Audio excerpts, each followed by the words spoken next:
Hello, I'm Justin Wyatt.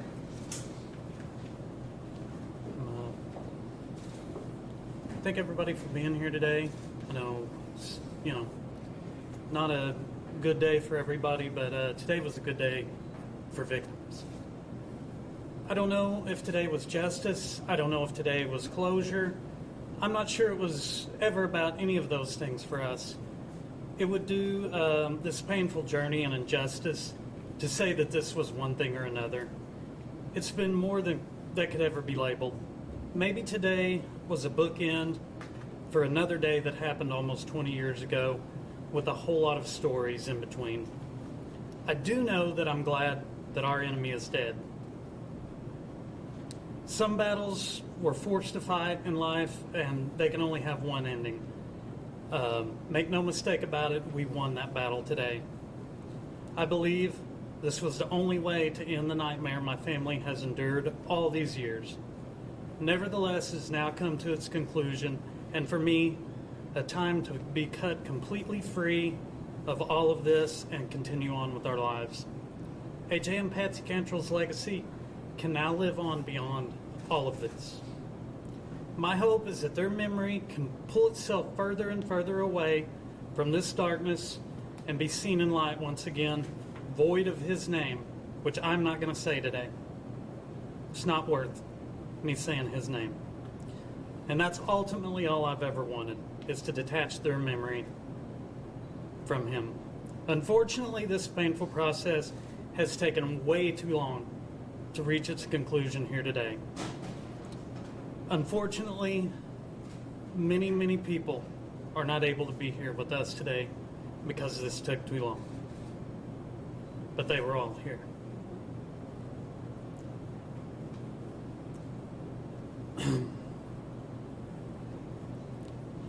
I promise you they were in our hearts. Many, many people through all these years and all these days have made this way more difficult than it ever needed to be. But far, far more people have shown more love and more support than I don't know that we even deserved. But I will always remember both sides of that.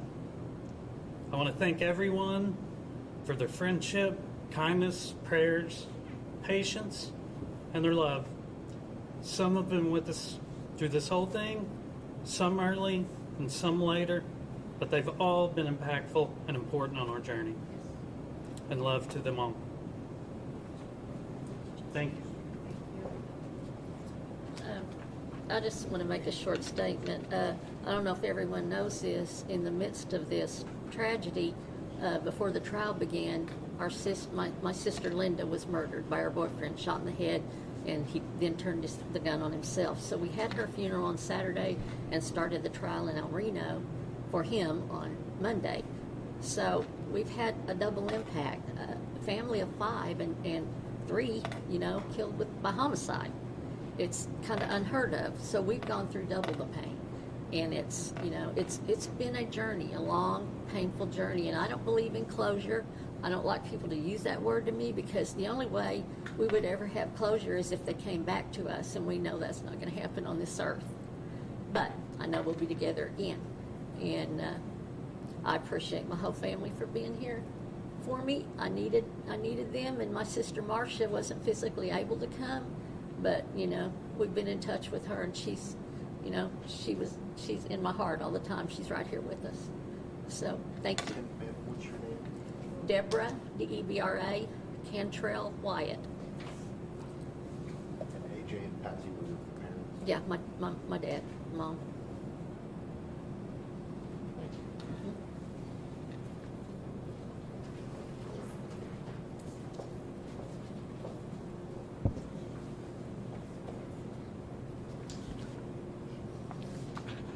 I have the family statement.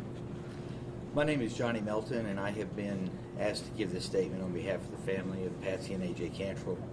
Patsy and AJ were my aunt and uncle. Patsy and my dad were brother and sister. After nearly 20 years, justice was carried out today. Scott Eizember has now paid his debt to society. Mr. Eizember was in prison for nearly 20 years. My family has been held in another type of prison. a prison consisting of emotional and mental anguish. Through every court date, every appeal, through every hearing, we were held captive, hanging on every decision. There's no closure today, but a page has been turned and a fresh chapter in our lives has begun. After living this nightmare, I must say that 20 years is too long for justice to be served. We want to get it right. We absolutely want to get it right. We want everyone's rights to be protected, but the process is much too slow. The mental anguish that goes into waiting on this lengthy process is absolutely excruciating. First and foremost, we are people of faith, and our prayers have been for Mr. Eizember and his family. It is our understanding that he has adult children and other family members, and we recognize that they are victims today too, and we cannot possibly fathom what their thoughts and feelings have been for the past 20 years, especially today.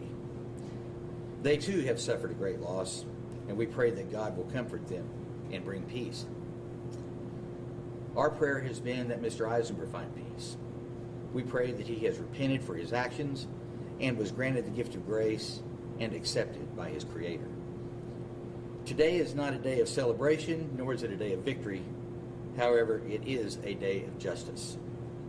At times, justice seems harsh, but it is necessary to retain order and balance in a nation guided by laws that are designed to serve and protect the people. There are many individuals that have walked through this journey with us, and we're very grateful for each one.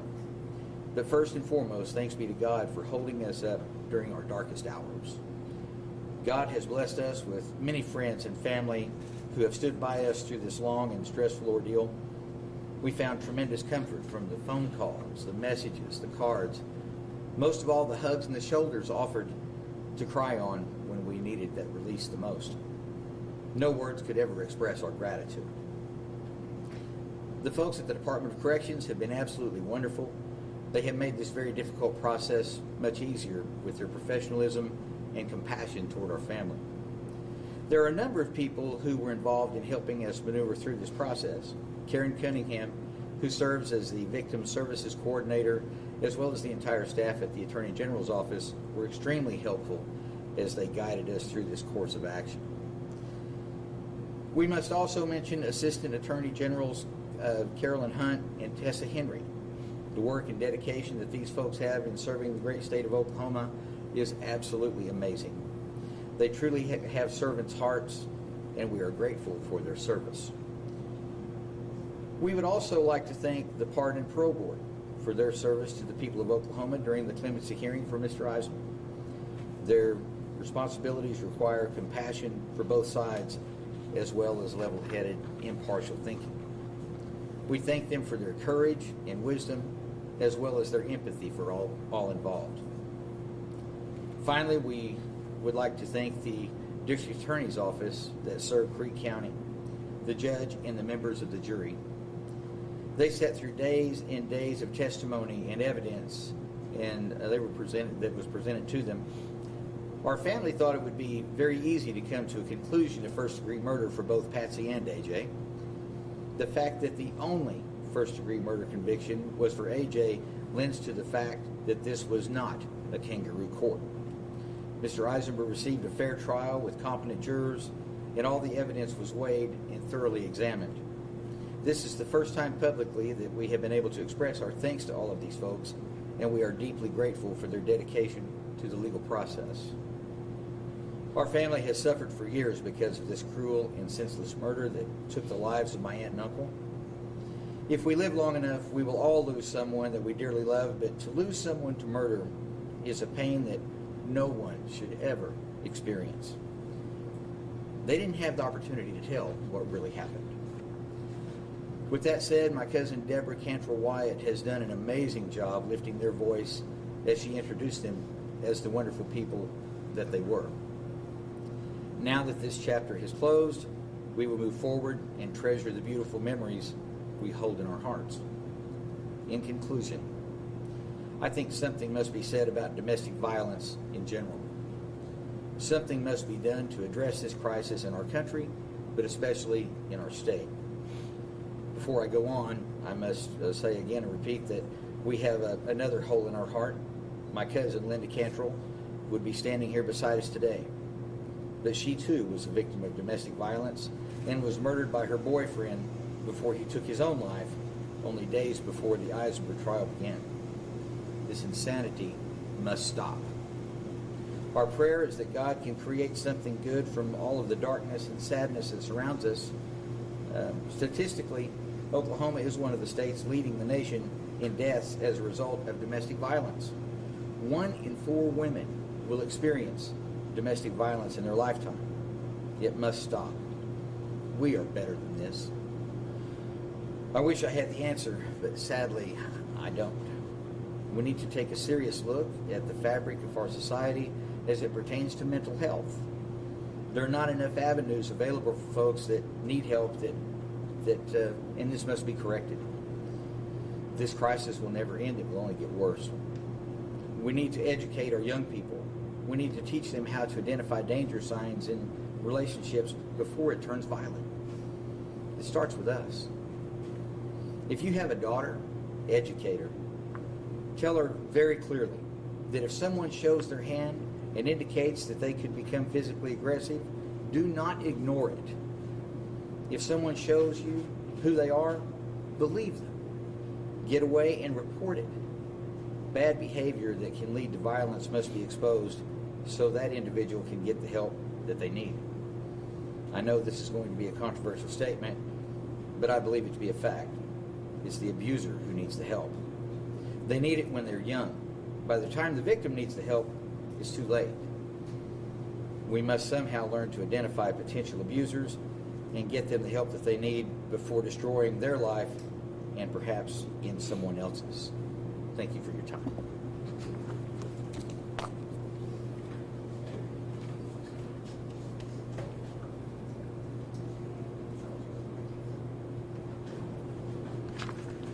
And as I mentioned before, we have printed copies of the statements made by Mr. Melton and Mr. Wyatt, and we have those available over here. So when we're done, be sure to come by and make that available to you. We'll now hear from our 5 media witnesses today. As we normally do, we're going to ask Sean Murphy from the Associated Press to lead us off, since he's the one that's in the chamber, in the witness room for every one of these. So Sean, if you go ahead and share your thoughts.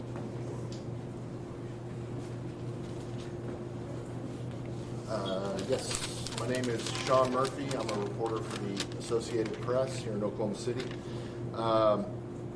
So there were 17 seated witnesses in the chamber with us. There were 3 on behalf of Mr. Eizember, I believe a couple of his attorneys, and one of his daughters, we believe. There were 7, I guess, dignitaries, including Dr. Urban Yen, who was a paid witness on behalf of the state. There was a trooper. There were some other gentlemen. Governor's Secretary of Public Safety, Tricia Everest, the Attorney General, newly elected Attorney General, Gentner Drummond.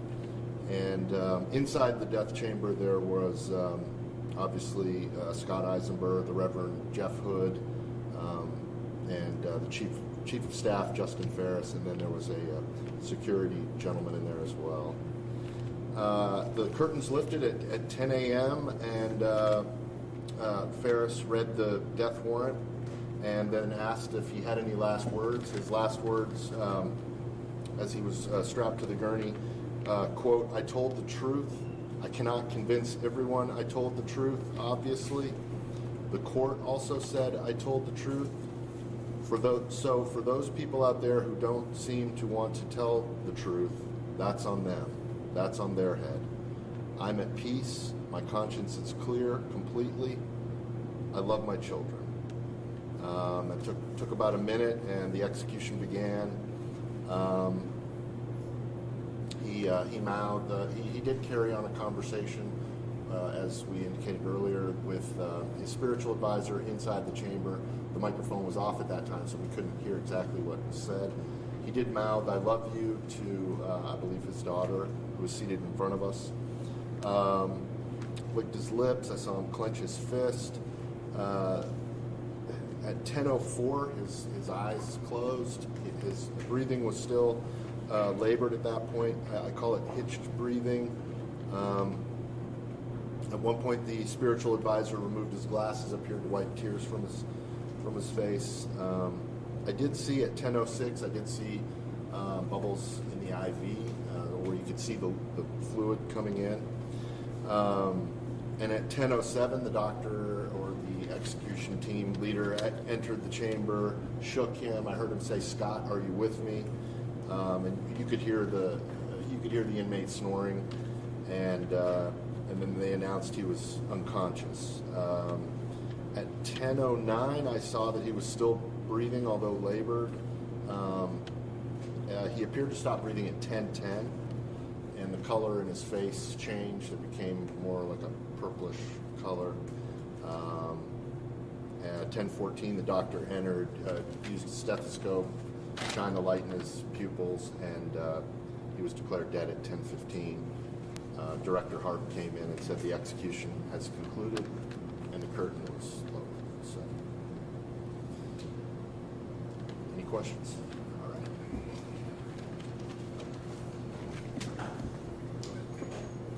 I'm Lori Fulbright with News on 6 in Tulsa.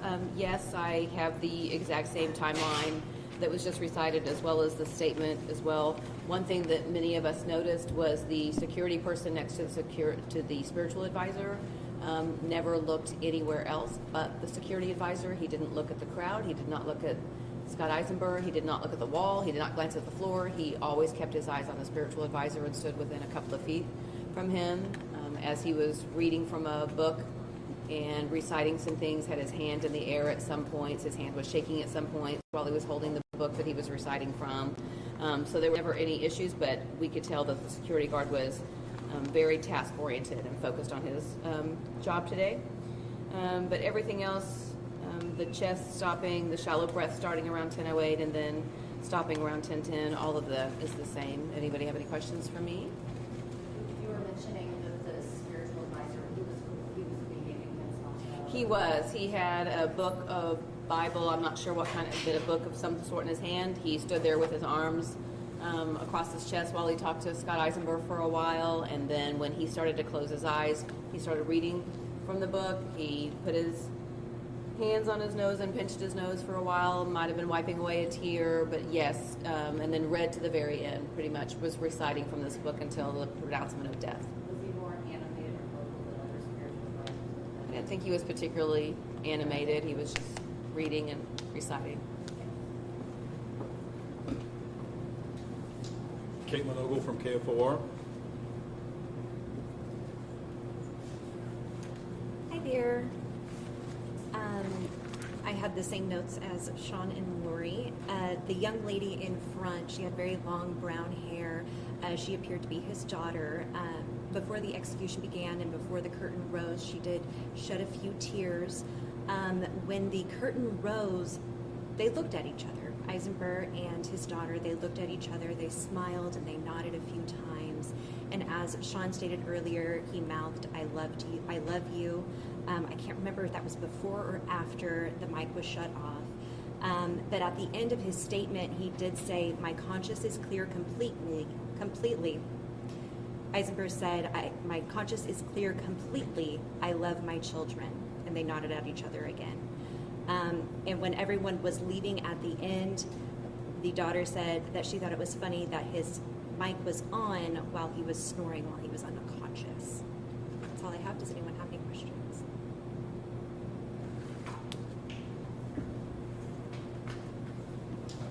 We have Andrea Iger Canfield from the Tulsa World.